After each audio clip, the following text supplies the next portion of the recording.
I'm just here with you. Whoo! I am everywhere. Like, we're watching the flowering of the next phase of the Marvel Universe. The variant of He Who Remains, the one he's been talking about, the one that he's so afraid of, See you soon. is Kang. Kang is bent on destruction, and I'm so curious to see what Jonathan does in the future. I think with He Who Remains, the objective for me was to give me the largest canvas possible. And then from that, as Kang begins to rear his head and do his deeds, in so many ways, he has no choice but to be in opposition or to be different from He Who Remains.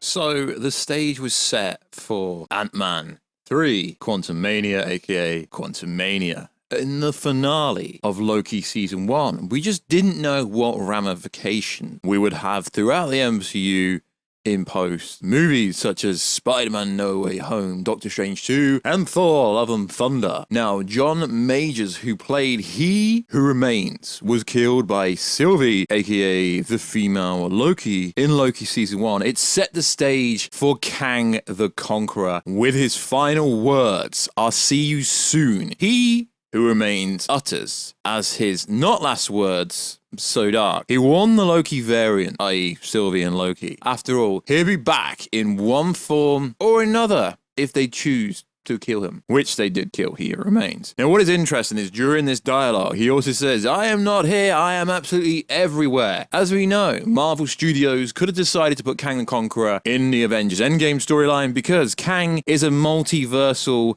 time being. So, it's very interesting. So I initially thought that Kang the Conqueror would appear in the post-credit scene for Doctor Strange 2. Didn't happen. Had nothing to do with No Way Home. Had nothing to do with Doctor Strange 2. Even though the parallels, the ending, it all exploded at the end of Loki, Doctor Strange 2, and at the end of No Way Home, even though it happened parallel. We haven't seen the ramifications of Kang the freaking Conqueror yet. So, yo, what is good YouTube? Warstu here. If you are new around here, make sure to subscribe to never miss any of the Marvel, DC, pop culture based content that we do on this channel on a daily basis. If you're good, subscribe, turn notifications on, and comment on this video as it helps it get pushed out in the algorithm, and it'd be much appreciated. But more importantly, if you could follow me on Twitter, WarstuG, that would be much appreciated as well, as I have like 12 followers over there. Okay, that's a joke before someone comments, "Oh my god, you've got no followers on Twitter." I say 12 because retrospectively, compared to the size of this YouTube channel, it literally is like 12 followers. So, we know a lot about this movie, which is very interesting, but we've not seen what John Majors is going to look like as Kang the Conqueror. Yet we've already seen pre-viz images of Doctor Doom, I guess, because Doctor Doom's going to appear. And careful for spoilers, I don't want to ruin your life, but maybe he will appear in Black Panther 2 Wakanda Forever. So we are patiently waiting for Kang the Conqueror. We know Kang the Conqueror and Doctor Doom are going to have massive ramifications going forward into Avengers Secret Wars, which we know is coming due to the incursions due to Doctor Strange 2. So, Kang the freaking Conqueror. We saw a different variant of Nathaniel Richards, a person who became Kang the Conqueror in the comics. Is this going to play out in the MCU? Who is the first Kang the Conqueror in the MCU? We don't know much, except for Kang the Conqueror and He Who Remains are probably different beings, not unlike Loki and Sylvie. So there's going to be lots of different variations of Kang the Conqueror, which is freaking interesting. So recently we've had some information that could be real, it might not be real, but let's go over it. So we know San Diego Comic-Con is coming a week today, July the 23rd, next weekend based, and pretty much basically confirmed that we're going to be seeing some footage from the actors from Quantumania, Paul Rudd, Lily and Newton present. And we're going to get sent a message apparently from John Majors. We'll send in a video as Kang, so we're probably going to get the reveal of Kang the freaking Conqueror. What he's going to look like is going to be cool. There's been so many cool fan art that we've had for Kang the Conqueror, but to finally see which variant, which look they're going to go by with Kang the Conqueror is freaking insane. So, there's been test screenings, we reported all of this week. They were positive, heavily positive. for the movie. Obviously, they do multiple test screening, but it's in-house, Disney employees and families of employees. It's not random people, although it might as well be how the information gets out. So let's go over the potential information. So, possible footage and trailer at San Diego Comic-Con. We can't wait. This is one of my most anticipated movies from Marvel alongside Wakanda Forever. We've had a very disappointing Phase 4. Yes, I still enjoyed Doctor Strange, Spider-Man No Way Home, Thor Love and Thunder, although it was very disappointing. The thing with Marvel audience, I find, is you can't seem to criticize a movie. I don't think Shang-Chi was that good. I mean, I still watched it twice, but just because I didn't think it was very good doesn't mean I'm saying it's trash. So learn the difference. You can critique something while still being a fan of the overall message going forward. Thor wasn't very good, but it set up a nice Thor 5. Let's hope Taika Waititi's got nothing to do with it. So, let's go over this plot leak. So this is coming courtesy of Casey Walsh, and although I don't agree with most of the stuff he posts on Twitter, when it comes to Marvel news, he's generally right, and it's also backed up with My Time to Shine, and a bunch of other alleged Twitter scoopers saying stuff. So allegedly this movie takes place primarily in the quantum realm, which would make a lot of sense, because Janet spent a lot of time in there. Hank Pym spent a lot of time in there. We've got the Quantum City in there that allegedly we haven't really seen much about. So it is going to be fascinating when we find out more information about that. And we're getting multiple villains. Modok is going to be in this movie as well. Modok AIM. It's interesting how Modok's in literally every video game. He's in Marvel Avengers. He's in Marvel Stripe. He's literally everywhere. And the Twitter scooper, she, I don't know who actually is behind this account. My Time to Shine, very reliable, mostly, was told that Modok is a scene stealer of Quantumania. And apparently the role is very big. Apparently Modok is Kang's advisor and the second main villain of the movie. Is Modok stuck in the quantum realm? Does he want to get out? Why don't they ask the Avengers? Because the Avengers got out pretty easily. So that is freaking interesting. Cassie Lang becomes a hero.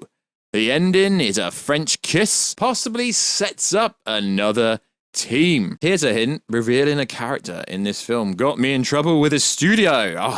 Someone. Casey Walsh trying to add credibility to yourself. No one cares if you got credibility, personally. No one really cares. Grace Randolph chimed in as well, but let's be honest. Literally, we already know this. Remember, there are lots of Kang variants, something to keep in mind in 2023 and beyond. You can't think of his character as linear because I'll see you soon. There's multiple variants of that. Literally, the ending of Loki. You should go back and watch the ending of Loki before Ant-Man 3 because it literally does confirm that. So well done, Grace, for confirming something that we've all known for months. So, not the only villain. Modok, Kang, Warstu is currently not filming for this. Okay, it's a joke, but there is other villains. So, Bill Murray, confirmed as Corella.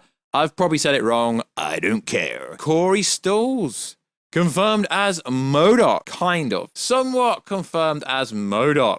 So, Corey Stoll, who previously appeared in Ant-Man as the Yellow Jacket guy, is returning. But not as the Yellow Jacket guy, returning as freaking Modok, which is cool. Is AIM coming to the MCU? Are we finally going to see these little pieces connecting together? Kevin Feige said we're slowly seeing these pieces connect. Thor Love and Thunder didn't literally connect with anything. So it is cool that Bill Murray is playing Corella. I don't really care how you say it, because if we go back to the comics, there realistically isn't much origin story at all. So this character first appeared in the Incredible Hulk 156 issue, and he also died in this issue. So it's an open canvas for what they want to do with this character, but it is interesting how it's going to be some kind of quantum realm. Let's be careful I say this. Some kind of quantum realm multiverse, because time and space works differently in this NC, in this piece of the MCU. So it's going to be interesting how Kang battling Corella actually works. And if you're going to spend 2 minutes writing a comment how I've pronounced Corella wrong, just remember I'm English. It's the English language. So however an English person says something, it's generally true. It's to do with accent. So Corella. If you're going to spend a few moments telling me how I said it wrong, you have been debunked by Warstu. So that is pretty much all the information we have about Ant-Man 3. It is cool that we are We are a week away from potentially getting a first trailer, a first look at Kang Conqueror, and seeing his Warstu's cameo that he's been talking about for the last 3 years actually going to come full circle and come to fruition. What is more interesting is when we got some set images come out, an image came out of Antman. His helmet was crushed open. Is it? Does Antman die? I don't know. Of course he's not going to die. Be interesting if he did, but no. Obviously he's not going to die. It's just worth saying, and I'll probably put it somewhere in the thumbnail because it is interesting. It makes it look like that Mr. Paul Rudd. Antman does get hurt, and it is interesting. All the details we've gone over. Yeah, the plot leak, it's pretty loose. Doesn't really go too in depth, so I am going to be obliged to believe that this plot leak is actually real. Why?